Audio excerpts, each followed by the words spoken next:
girl, Shanice Starr, and you are tuned into the Real Travelpreneurs podcast, all right? Shout out to our virtual audience, also known as our wonderful VIPs who are tuned into the live recording of this episode. Our VIPs get to see all the behind the scenes, the bloopers of this recording, and they also get to ask our special guest questions in our private VIP Q&A at the end that won't get published to the world. So if you'd like to have this VIP access and tons more, because there's more to this VIP, this group right here, head to our website at www.therealtravelpreneurs.com/VIP. Did I do that right? Or P? I don't know which way the camera's going. All right. So the person that we have today as our guest is no stranger to the TV screens. You may recognize him reporting on your favorite sports teams or recognize his travel video from Turkey that went viral on the internet. This guy's a sports reporter for Pix 11 and CBS Sports, and he's an avid traveler on the cusp of 20 countries and counting. VIPs, make some noise in our chat right now and welcome Mr. Justin Walters. What's up, Justin? I'm going to need that intro moving forward for my life. So I'm going to have to borrow just that segment where you gave me one of the best intros I've ever had. But thank you. I really appreciate it. It's good to see you. Nice to see you too. And yeah, anytime I'll do an intro for you. I have a lot of respect for you. So that is no problem at all. So guys and gals, right? Listen, I've known Justin since high school. Now, I'm not going to say how many years ago that was because then, I'll be telling my age and his age too. But you know how females are sometimes. But just know that it was a long time ago. And this guy has always been an example of what it means to stay focused on your priorities and your goals, being a good person, operating in excellence. I have seen him accomplish so much since we were teens and just excelling in school, being a top player on his high school basketball team, excelling in college. We both went to college in Philly. I went to Temple, he went to LaSalle, and even in his college career, just accomplishing a lot there. And now working in his dream career and excelling at that as well, and having amazing life experiences with traveling around the world. So, Justin, I just want to personally say that I'm proud of you and just honored to know a person like yourself. You are an inspiration to many. So I just wanted to... Thank you. I really appreciate that. And I'm extremely proud of you. I think that this pandemic has forced a lot of us to try different avenues and birth great things. And I started my whole platform with Jet Lag with Justin on Instagram, and you're starting your podcast, so you got to love it. I'm all for trying to support our own and making sure that we put on for our own. That is a fact. I agree with you. So we're going to get into Justin's travels, your travels around the world, and go on a virtual tour with you. But before we do that, let's get a little personal. Let's get to know about you and your journey. So who is Justin Walters? Where are you from? What's your background like? How did you get to where you are now as a TV personality? Just share your story with us. Yeah, absolutely. From money earning Mount Vernon, for those that don't know, area code 914. Was born in Brooklyn, but obviously I'm repping a little bit more Mount Vernon because people got to know it's the home of greats.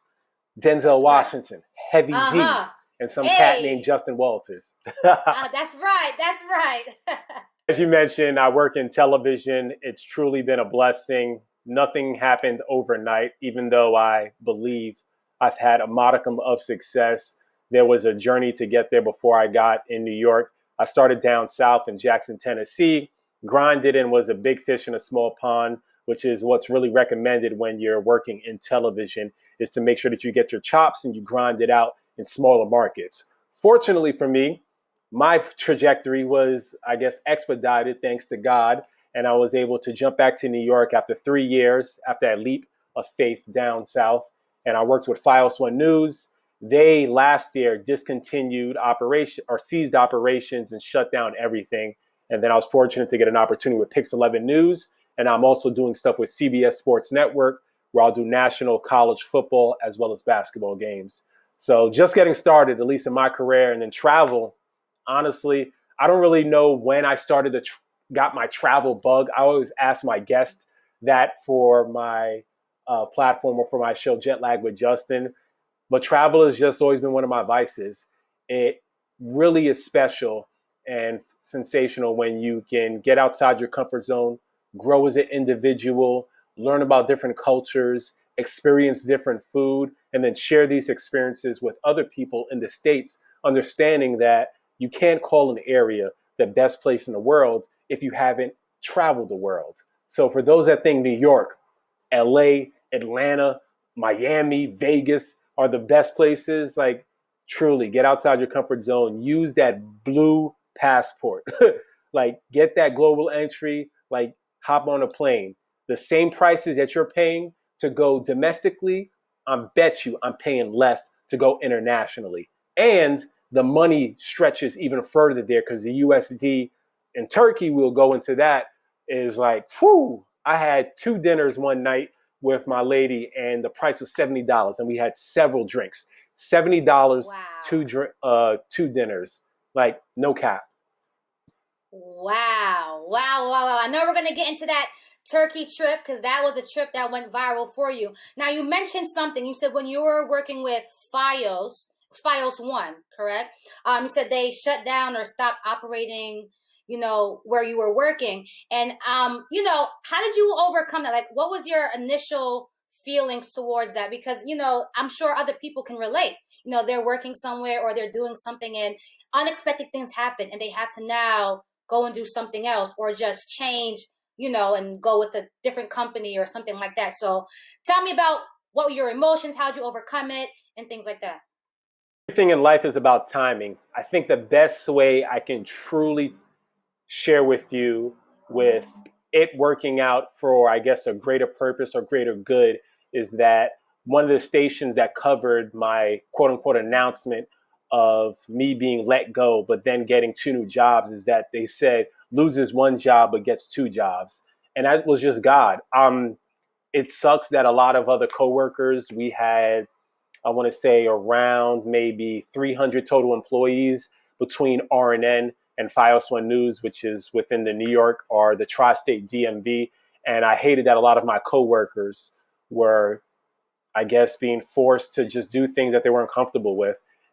Searching for opportunity in your career when you're at a different point is going to be a lot tougher. People are very comfortable with their current situation and they were getting paid handsomely at Fios.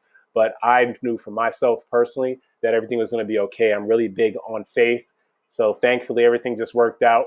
And sometimes God forces you out of another situation or closes one door because he knows there's other opportunities that are better lined up for you. So I lost 1 job, got the Pix 11 opportunity and got the CBS opportunity literally overnight. It just happened like that. So it was like a game of chess. I loved it. Wow, wow, wow. Like, we're only a few minutes in and you're already dropping these amazing life lessons and dropping these bars already. I'm about to call you Reverend Walters, in just a moment here.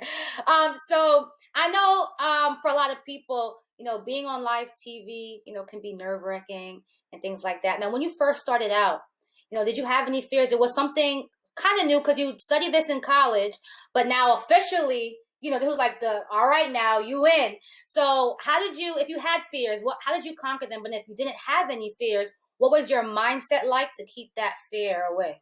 I think I was just listening to a podcast where someone was saying FAIR is the acronym, which I've heard of before, face everything and run. And I love being uncomfortable. Like, sure, it's a little uneasy at times, but the only way that you're able to grow is stepping outside your comfort zone. I really can't stress that enough. So yeah, being in front of the camera, I look back at my old college demo reel. I'm like, yo, I got this job. Like, trust me, y'all about to really give me this opportunity. I look back at it now. That was basura. Like, it was trash. Like, it wasn't good at all. So I grow. And that's what I was forced to do when I went out to Tennessee. And I'm thankful that everything worked out because I'm truly passionate about this profession. But I'm not fearful of too much. I like to try new things because I think in this business, you're constantly learning. Every on-air personality is always going to find out new things about their craft or hone in on their skills. Think about things they could have done better. I treat this work sort of like being an athlete. I go back to the film room, quote unquote, and I'll look back at the tape, think about things I could have had a better delivery, better pronunciation, enunciation, catchphrases, whatever it is, and just being personable, relatable to a viewer. So I try to tell stories in the best manner possible, as well as being entertaining and informing. Wow. Wow, wow, wow. Those are some great tips right there, like within your story. And I know we have a lot of entrepreneurs too that are tuned in, or people that are just, in a profession as well, and they want to do more. You dropped some really great nuggets there, just your comfort zone, stepping out of your comfort zone. And I'm a big fan of that as well. I believe that our greatness lies outside of our comfort zone. And those that stay within their comfort zone, they just stay stagnant where they are. Anything great that was accomplished was always that person getting uncomfortable first and just keep going, getting uncomfortable again. And I love what you said about, you would look back on your past recordings and see how you articulated things, or how you say things, different catchphrases, or how you worded things. And that just shows that you're also in the student mode too. I think that's important. Always remaining in student mode, whatever you're doing, trying to find other opportunities to learn and grow and get better and better and better each time. So just by you sharing that, you already shared with a lot of life lessons that anyone who's listening can apply to wherever they are in life, whatever they're doing, to help them push and go forward. So I wasn't lying in the beginning when I said you are an inspiration. Okay, from the moment you hopped on, you brought that energy. So thank you so much for that. Now, what are some of the cool aspects of your job as a sports anchor and reporter? Like some of the coolest aspects of it. There are a lot of cool aspects. If you love sports, this is the perfect profession for you. You get to literally just watch TV and watch games and analyze them every day. Like, what are you doing today? Well, next week I get a chance to talk about the Negro Leagues being elevated or reclassified to MLB status. Then on Tuesday, I get a chance to go to the Nets season opener. Fans can't go to season openers or any NBA games right now, at least at MSG or Barclays right now. So I get to see KD's and Kyrie's debut together. They have championship aspirations in person. There's a lot of cool perks to it. I know you didn't ask about the negatives, but there is a negative. And for me, being in this industry now close to a decade, I've been numb to a lot of things. You are still going to be a fan of a lot of teams and players, but when you grow close to them and you're covering it from an objective lens, a lot of things just feel different. I haven't had one of those sports moments where I'm like, wow, like, yo, this is a great moment. Haven't covered an NBA championship, World Series, Super Bowl, or Stanley Cup yet, unfortunately, because we know that the New York sports teams are trash right now.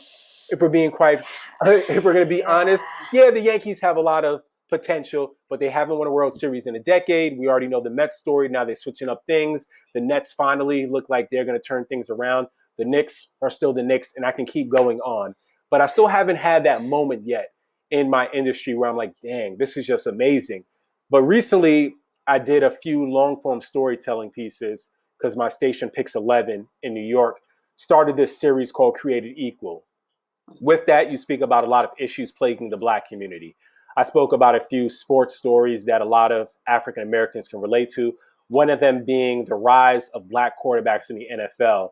The quarterback position is probably the most prominent position in all of sports. You touch the ball the most, but there wasn't too long ago where Black athletes weren't considered smart enough to be in that position. So I spoke to some stalwarts and legends of the game that were like really dope. It was like Warren Moon, the only Black quarterback Hall of Famer, Doug Williams, the first Black quarterback to win a Super Bowl. So that was really cool. And now this Negro League story that I'm doing is amazing just because you think about Black people in general where we're outcast and we're not accepted by what's quote unquote the norm.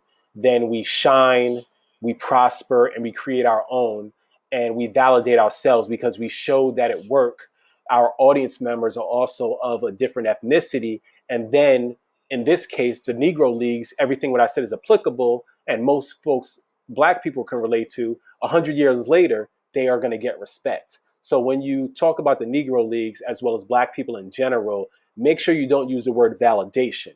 It's acknowledgement. Black people, we know that we're great. We know that everything we do is great. We know that you guys bought our style and everything. Now you guys want to validate us. I haven't watched the Chadwick Boseman new movie on Netflix, but I'm being told I'm gonna watch it tonight that, hey, he should get an Oscar for that. And I don't know if we could curse on this, but I'm like, man, yo, F that. Like, forget the Oscars. We don't need them to validate his work. And, when giving people awards after they've passed away, I feel like a little icky about that. But overall, like, we know Chadwick was great. Like, he has the resume and catalog that's already shown that. I don't need some committee that's full of people that don't relate to my experience to try to tell me that my work is great. Oscars haven't been given out to Samuel Jackson. He's still in all the top box office movies. So I know I just went on a tangent, but it's just stories like that are passionate to me, especially during a year of reawakening where our stories need to be retold and there's a power of being seen and heard. Wow, that right. I feel like I don't know if I should snap, clap, something, but that was awesome. That was amazing. And you also said something. You said you felt a little icky about people getting awarded or recognized after they've passed. And I think I resonate with that. I'm a big believer of giving people the flowers while they can still smell them. And we gave it to Chadwick while he could still yes. smell him. His story and fight and resilience is still remarkable. But I remember something that I retweeted that he had during the Black Panther with Jimmy Fallon, where people would speak to the Black Panther portrait and they didn't know Chadwick was behind the poster. They needed to come out and everybody would cry, hug him, go crazy, fawn over him. So we did give him his flowers. But in specific cases like this, for his performance that I'll check out tonight, I think the movie's name Ma Rainey, is that regardless of what his performance was, with or without the Oscar, we already know that he's one of the best actors of our generation, period. Not African-American actors, period. Look at his catalog. And anytime a person passed away, he knocked it out the park. All puns intended. Jackie Robinson, Thurgood Marshall, James Brown, shit. Like, and of course, Black Panther. And then he did other movies while he was fighting cancer. Like, shit is crazy. Wow, yes. And I see people are on the chat like, yes, he's incredible. So we definitely have some Chadwick fans here in the chat. That's amazing there. Now, you told us some about your journey, be in your profession now. Now, where did this passion for traveling come from? Tell us about that. Yeah, I still am trying to pinpoint where it came from, but let me talk about my first, at least I felt, coming out party of traveling. It was, I'm serious. Like, let's call it like, for what it is. I was living down south in Tennessee, as I alluded to earlier, and I was living paycheck to paycheck. Some people won't understand that, but that's just what it is with this business. I'm extremely passionate about it, and I'm hopeful that everything will work out in the end. But because I was paycheck to paycheck and you don't have the accessibility to travel to certain countries when you're living in Tennessee because the prices aren't going to be as affordable compared to New York, where you have 3 different airports, including Newark. And shit, you got more because they got 2 airports in Newark if you want to fly domestic. But the prices were just skyrocket. So after I got the Fios One job, I told my boys, I've been telling them for years, like, yo, dog, I'm ready to hit abroad. Let's really go. I had countries under my belt before then, but I was like, yo, I'm really ready to go. So we hit Colombia.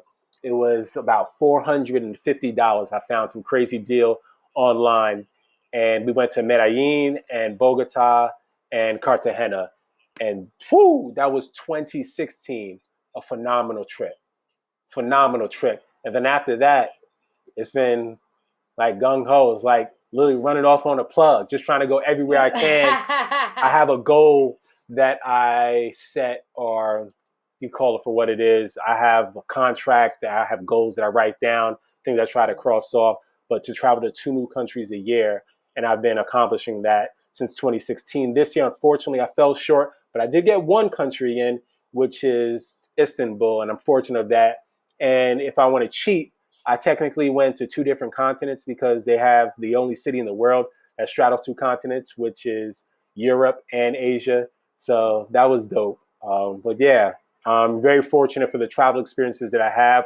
I think more people like us need to travel. We need to show our young people like, yo, there's so much out there. Like maybe international travel isn't for you. I've spoke to women that are interested in solo travel. There's so many trades that you can do or tricks to it that I think that people just need to get out there. Even if you just go to an island, you don't got to go to somewhere that doesn't speak your native tongue.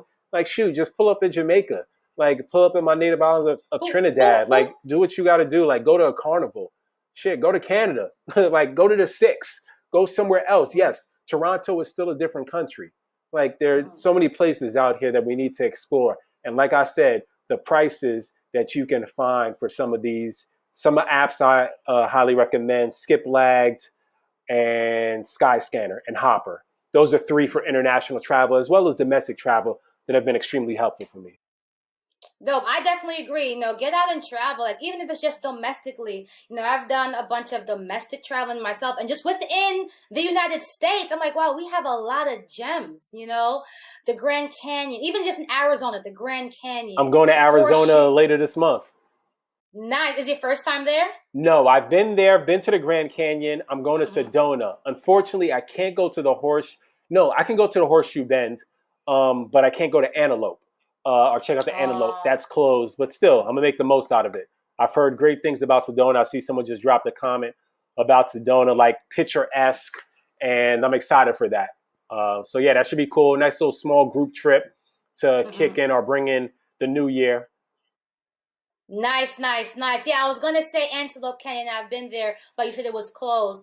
And Horseshoe Bend, like just in the United States, I'm like, wow, that was really dope to see. And I stayed within my country, So I think there's some really dope places that everyone should check out. So, I know. Okay, so you mentioned some places that you've been to internationally. Just start name dropping places that you've been domestically, internationally. Let's hear that resume.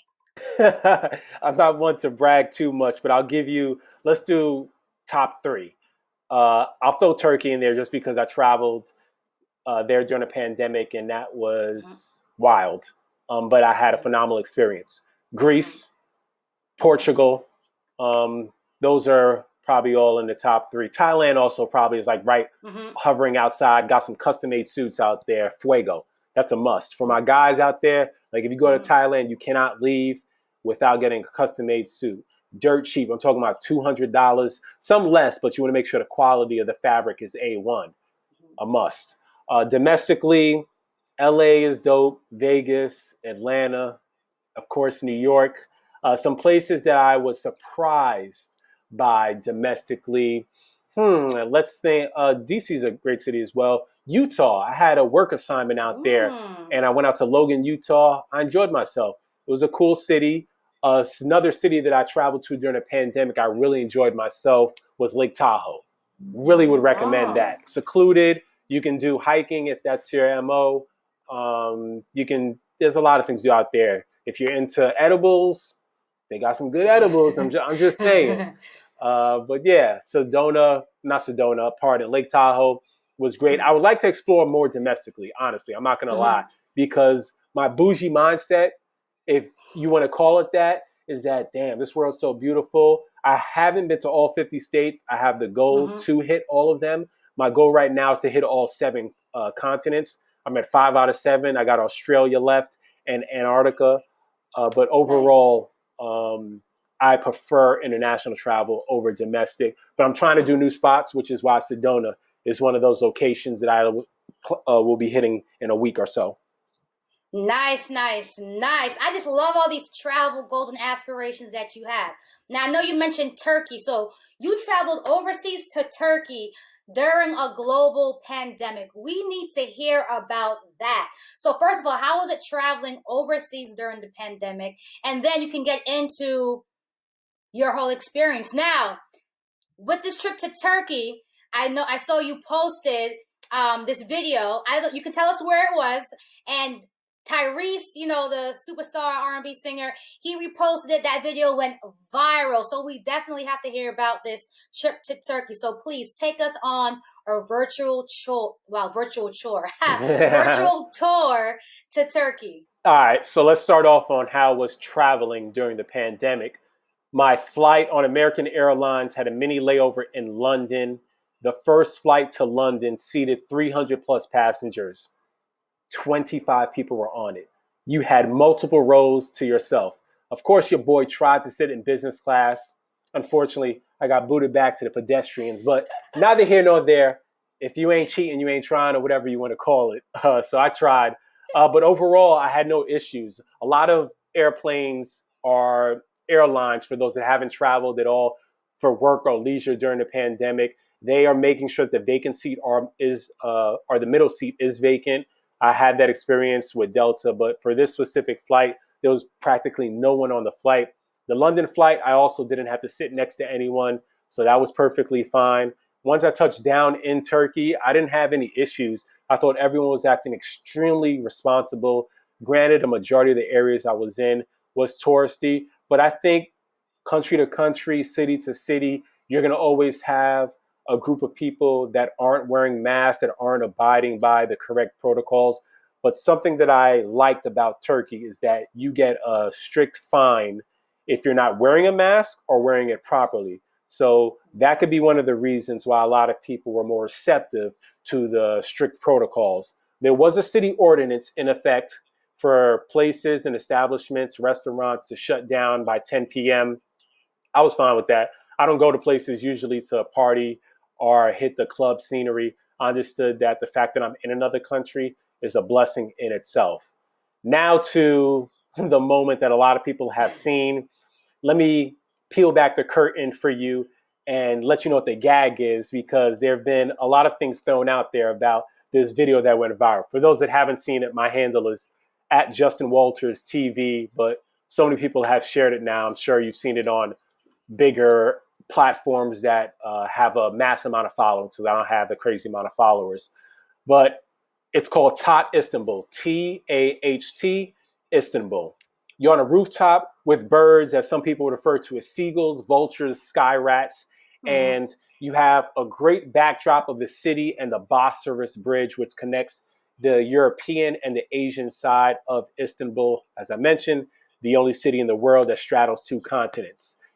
Beautiful scenery. You have a carpet on the floor, like a magic carpet, if you want to call it Aladdin. Props are also available. A breakfast in the middle with a table set up with fruit, some tea. None of that is real. It's all just props. Wow. You can take pictures there. It costs like maybe $20. Costumes are available, but it's a great backdrop. I would just go to the rooftop just to take a picture, and that's exactly what me and my lady did. And that video went viral, and a lot of people have shared it, saying that I'd be covering my food. Like, are you scared of the birds shitting on you? The birds are harmless. They're throwing food at them, at least those people that have this quote unquote excursion set up. So that's what keeps the birds coming back and flying around. They do videos for you slow-mo. But yeah, it was a phenomenal experience. I'd highly recommend people to do it. You can get tea while there, and that's a big thing, Turkish tea while out in Istanbul. So that's what the gag is. It's no real breakfast that you saw there. I know people are like, oh man, really? That was, but who wants to eat a breakfast with a bunch of birds running around? There was a group in front of me that a guy got shitted on. He didn't know it was on his back shirt. Some of you may be apprehensive of even doing it, but I would just say try it out. It was a cool experience, and I was out there for, I think, 6 days, and then I went over to Cappadocia. But yeah, I loved it out there, and that's the story behind the video that's been seen by millions.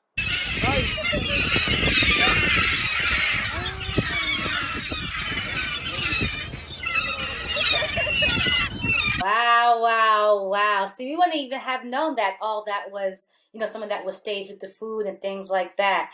That's dope. And we need to get our hands on that video so that we can show that as well, because you guys have to see this video. It's just such a beautiful video that Justin has.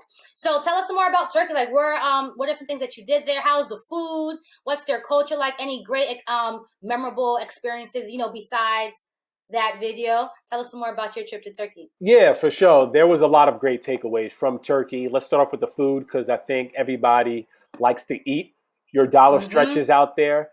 1 USD is 8 Turkish lira. I know for some people, like, what the hell does that mean? So let me put you on game. That means that you can literally eat 3 meals a day for probably $10.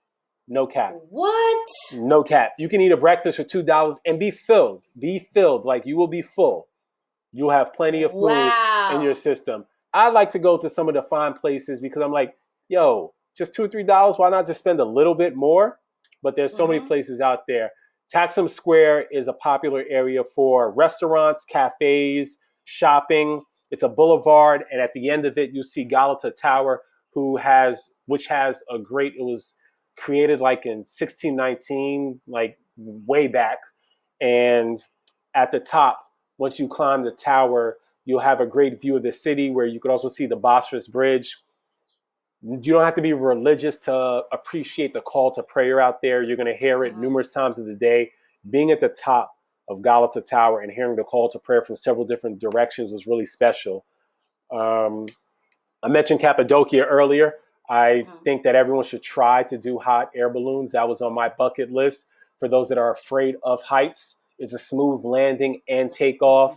You have a beautiful backdrop from the cave mountains. While in Cappadocia, I went to a pottery class out there, but Turkey was just phenomenal. Hagia Sophia, as well as the Blue Mosque, are right next to each other. Mosques are obviously huge out there because of their religion and the call to prayer. But yeah, Turkey was phenomenal, really was phenomenal. My friend that I interviewed on Jet Lag with Justin told me that he was going to move out there before the pandemic. And he was giving me all these tips about it. And I'm like, all right, cool. Then I hit him up for when I was going to go out there.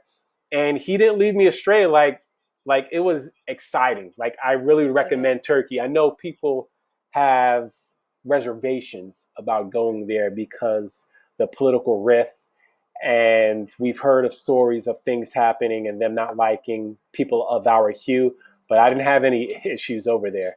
Really enjoyable. Definitely also hit up the Spice Bazaar and Grand Bazaar.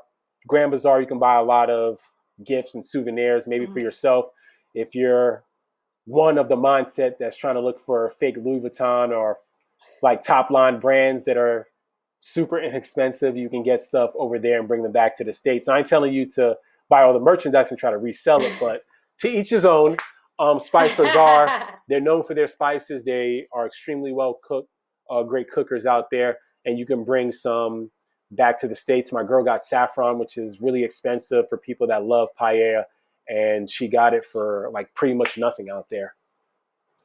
Wow, I am officially sold on Turkey.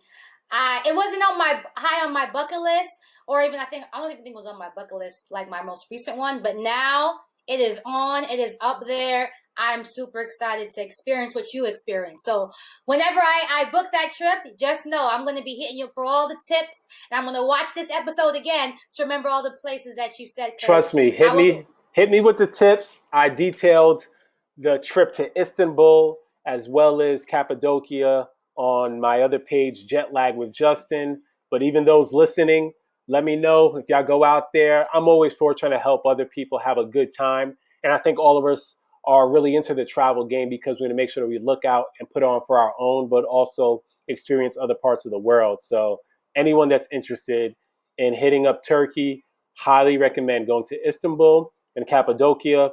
If you go to the Spice Bazaar, connect you with someone out there that hooked me up and put me on to places for top restaurants with beautiful views. I'll let you know about places. Oh, and one other thing, a Bosphorus tour where you can go on a boat, and during the nighttime or daytime, they'll give you food, unlimited alcohol. They'll have belly dancers, and it was just a dope experience. Yeah.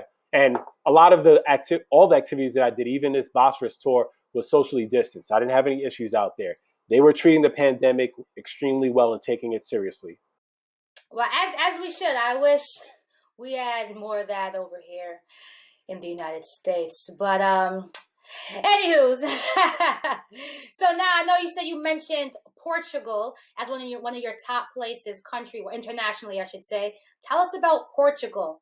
Well, hold on. First of all, VIPs, are you guys ready to go? We're on tour number 2 now. We went to Turkey. Now Justin's gonna take us to Portugal. I am ready. Let's go. Someone said we out. We out here. Yeah, no. Portugal was also a great trip. I went there last year. It's right across. If you go to Barcelona, you might as well go to Portugal. I didn't get a chance to go to Porto, which is known as the wine country. That was probably the only thing that I didn't hit while out there. But Portugal is an amazing city. There's a Pink Street out there that is good for bars. What's the other place that I hit up while in Portugal? Um, Man, Time Out Market. Time Out Market has some of the top chefs from all around the world. It's right next to Pink Street, where literally the street and the pavement is pink. But because I know everyone Nice. loves food and people like to have a good time, and me being a quote unquote foodie, if you'd call it that, I just like to experience different cuisines. Time Out Market has food, whether you want red meat, sushi, seafood, Italian, literally any cuisine you could think of, top chefs in the world. It's this big like cafeteria style setup, and I went there 3 times, and I tried a different Wow. dish every single time. The prices were solid there. Loved it. Portugal is a sleeper. People sleep on it. The beaches Mhm. out there are really nice as well. But yeah, Nice. it was a dope city or Nice. dope area that I stayed at in Portugal. I'm sold on the food. I know I see someone in the chat, one of our VIPs, saying that's my style. That's my style too. I love food. Now I'm a picky eater, I must admit, but I'll eat a lot in the things that I do like. So once you Yes, were talking and about the I food, I'm forgot. Sorry sold. for the people. I got to make sure because I'm trying to go back and think about all the things I did. Lisbon Mhm. is the city that I hit up. So Lisbon, you definitely want to hit up, or as they pronounce it out there, Lisboa. Lisbon and Porto are probably two of the top cities out there. Porto, great for wine as well as the beaches. Lisbon, more of the city vibe.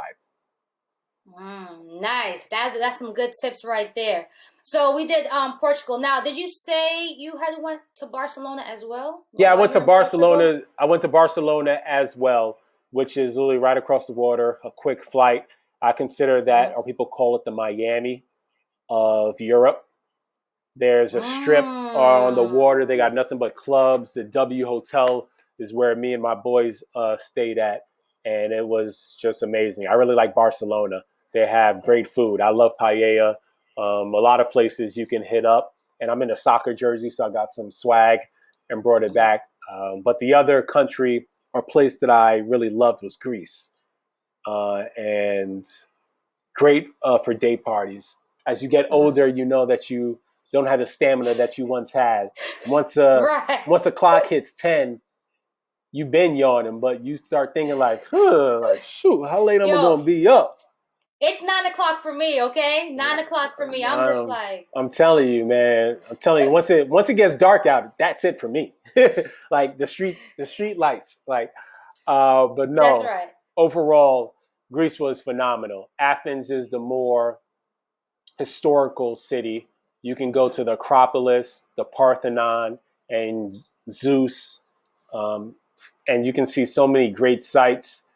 Day parties and the beaches. You want to go to Mykonos and Santorini. Santorini has the blue S churches with the top picturesque. You always see them on the postcards. But Mhm. yeah, overall, Greece was a phenomenal city, and I love Mediterranean food. And I think I just came off of Lent before I went out there, and I gave up Mhm. bread, so I was killing every gyro, or as they call them out there, heroes. And it was much better out there than in the States. I love heroes. Nice, nice, nice. Yeah, Greece is definitely up on my list, and I do want to do Santorini because that's the picture where it's like by the water, the buildings are white. That popular picture that's circulating all over. Honestly, just want to go for the dope flicks and the views. I'm like, yo, my Instagram's gonna be so lit when I get there. Seriously, So, I will take a restaurant. Some people like to debate me on this. I will take a restaurant that has A minus B plus food with phenomenal views and an ambiance over a mm-hmm, place that may be, now it depends on what you want. Of course, we love the hole in the walls. I've tried a Michelin star restaurant before mm-hmm, overseas just to say, okay, I tried it. Like right, those are great. Like we all want those, but I love views. Like there's nothing like a view because in the States we treat eating differently, or mm-hmm, the whole process of going out. We're always in a rush, we're upbeat. Overseas, it's real chill. I like to soak in just the atmosphere and the vibes all together. And I love views. And you'll definitely have that in Santorini as well as Mykonos. Beautiful. And the water out there, crisp. Like I'm talking about, you can see the smallest fraction or birthmark or whatever on your toes. Like, that's how beautiful the water is out there. If you got them corns and bunions, you'll be able to see straight through the water. You won't be able to hide those in that water. You can hide it in the New York water, but when you go to Greece, you can't do that. I love views. I'm views and vibes, double V's. I love views and vibes, and I'm with you too. Like, if the food is okay, like B, like, let's say not an A, plus taste, as far as tasting is concerned, if it's like a B, but the views and the vibes are on point, that just makes up for it, So Absolutely. I'm very big on that. So that's really dope. And now you said you went to Thailand. Now, I actually been to Thailand, so I'm super excited to hear about your experience, because I'm sure we went to some of the same places. So tell us about Thailand. Went to Phuket and Yes, Bangkok. that's right. As you know, Nice. Bangkok, more of the city vibe. I really Mhm. enjoyed the temples out there. I really did. Mhm. I enjoyed the food better in Bangkok than I did Phuket. Phuket's more of the beach vibe. I got some great Mhm. pictures in Phuket. You go to Bangalore Road, which is the main strip, and there's going to be a lot of people that are trying to finesse you or sell you things. So be prepared. Mhm. Make sure that your haggling 101 skills are A1, because it will come in handy when trying to finesse and get souvenirs to bring back home. Know that if you ain't haggling, you ain't trying. But with that being Right. said, you got a great takeaway from that in Phuket was the tigers. I think that was a must. I swam with elephants. Ooh, nice. Yeah, that was cool. Some people ride the elephants. I swam with the elephants. Some solid views overall. I did different things. I think it depends on what you're looking for. I'd like to Mhm. go back and experience it with maybe a local. I didn't get a Mhm. chance to go to a Muay Thai show, but I did Mhm. go to a ping pong show. For those that don't know what a ping pong show is, all I'm going to say is look it up. I'm not going to get into the details. It's pretty graphic, but a woman's involved and ping pongs are being shot out. That's all. But yeah, you try different things overseas. I enjoyed Thailand, but the biggest thing for me was my friend told me to get custom made suits, and the fact that I got a suit connect because I work in TV, it's helpful. And you try to any way I could save money. I'll just put it like this: I got 3 custom made suits sent to me to the States. 2 of them were 3 pieces, and the total price was $350, which includes shipping and handling. What? Hold on. 3 custom-made suits. One of them was a three-piece suit. Two. So two of them were three-piece. So those suits, plus shipping and handling from Thailand to the U.S., was a little over $300. 50. 350. Yep. That's crazy. Yeah. And What? and I mentioned, and I did mention, you want to make sure that whatever suit person you connect with out there, because there are tons of them, you want to make sure that they Mm-hmm. have the right fabric. The reason why the person was able to send me suits back to the States is because they saved my measurements. There are people that have some online distributions, and you'll be able to look at the fabrics on there. Some people that do it through WhatsApp. There's different methods. I got connected with a few people, and that was helpful. But I don't even think you need to be in TV just to have some nice suits in your closet. My barber, Mm-hmm. and that's no disrespect to him, different line of profession. My barber is near and dear to my heart, as he is to a lot of men, because that's one thing we all appreciate more during this pandemic is that he went out there and I told him about it. This dude came back with like 7 suits. And Wow. sorry, 7 custom made materials. 4 of them were like suits. So he got some everyday suits and 2 everyday suits and 2 tuxes. Because think about how many weddings you get invited to, and you're Mm-hmm. gonna need a suit. Just need a black tux. Maybe he wanted to jazz it up, and then he got some barber aprons, and he just went OD. Yeah. Wow. So, fellas, get them suits. You got to hit up Justin Walters. He'll put you on when you guys go to Thailand. Or ladies, you want to get it for your man, get it for your brother, get it for your grandfather, your father, whomever. Hit up Justin. He's going to let you guys know the spot to go. Or, I'm or like, wow, maybe next. or maybe I won't let y'all know the spot because I don't want y'all trying to steal my style. Like, you know what I'm saying? Like, Listen, your style is so unique that nobody, even if they tried, can't steal your style. All right. I Somebody appreciate said that. you the plug. That's right. Jay Walters Ran is the off on the plug. plug twice. Play Hey. that shorty low. Dun dun dun dun. Dope. Thailand was dope too when I went. One thing that I was amazed about was the party scene in Phuket. I can't remember exactly. Like, you're really good with names and streets. I don't remember any of that. I just have the pictures to look back Hey, on. I feel you on that, and that's maybe because I'm a journalist, and I think my storytelling while my traveling, definitely Turkey was my best quote unquote storytelling with my Instagram Mm, stories. Is that I think you need to give context and color and share with people things and places mm, to do. And I'm learning, but travel is one of my vices. But yeah, I know it's tough to remember all this stuff. My thing is like, yo, you take the picture of the spot, and mm, then someone say like, yo, where was some good food at? Boom, take the picture of the spot, like, yo, go to this restaurant. Sometimes it's mm, tough to share with people while you're in the moment because I always get the highest traffic on my page when I'm traveling because people mm. love to live vicariously through you. But with that being Yes. said, I sometimes post a day late because there's nothing like being present. And you sometimes just have to take away and move away from your phone. Like I could have ate a meal Hmm. today. I'll let y'all know. I could have ate a meal 2 days ago and I'll be back in the US and y'all still think I'm in Turkey. And people are like, yo, you available for a call like sometime next week? I know you're traveling. Like, nah, I'm back in the States. Like You know, sometimes that's what I do. Um, so I have a confession. I do the same thing. I do the same because I like to be present in the moment. Like, I'll take it real quick just to have, have the footage, and then I'll put my phone away, be in the moment with my friends, my family, whoever I'm with. And then later on, like if I'm winding down at the hotel or whatever the case is, I'll upload it, and I'll definitely delay it most times. So even like a week out, I'll sometimes like I'll bump into someone like, oh my gosh, you just come back from, let's say, Dubai like yesterday. I'm like, I came back like a week ago, but Instagram is still gone because first of all, I have so much.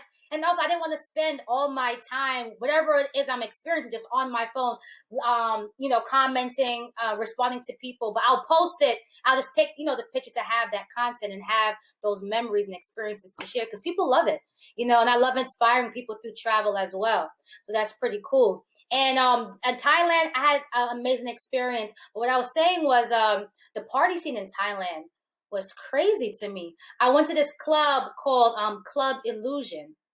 I don't know if you heard of it when you went there. It's near some beach, oh, Patong. um Patong, yes, Patong Beach. And there's a strip.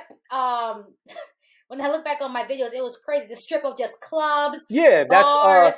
Oh, that's Bangalore Road.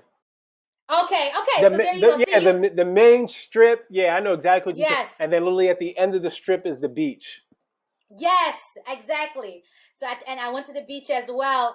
And so club, we just happened to stumble on this club. Like, we didn't go out to go to the club because I was like in a summer dress and like Adidas slippers or something. Like, we were just walking around town, and someone's like, yo, this club looks lit. We saw people going in. We're like, what's happening here? But we're like, we're from New York. When you go to the club, there's like dress codes and stuff like that. Literally, if you saw what I was wearing, it was like something I would go running errands in or something like Hey, that. when you But overseas, whatever you got, like you ain't try to really like impress no one crazy when it's overseas. hmm You just like enjoying yourself. People understand. I don't be wearing no crazy shoes. I wear shoes that can get beat up, especially when I'm overseas.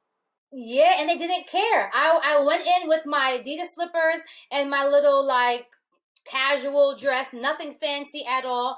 And when I tell you, I'm not even a party, nightclub person, but I went like I'm in Thailand, whatever.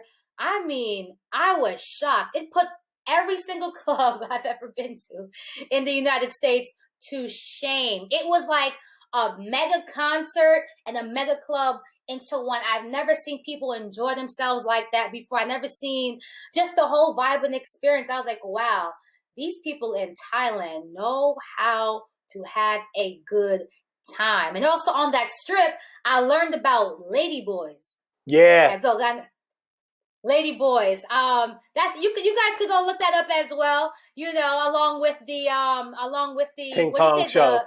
the ping pong show. I was like, wow, they're really wild over here. Like, they really just be living life. They really be living life. Wow, I'm never gonna forget that experience. And honestly, I would go back because Thailand was really nice. The people were nice too. He said everyone talks about the ping pong show. I haven't went, but I saw them advertising it. It was a lot going on that night on that strip. That strip is really Yeah, crazy. and for those interested in the ping pong show, I already knew what it was, but curiosity got the better of me. Like, I should just like check this out. My friend recommended it, and I knew what it was, and I wasn't really that interested.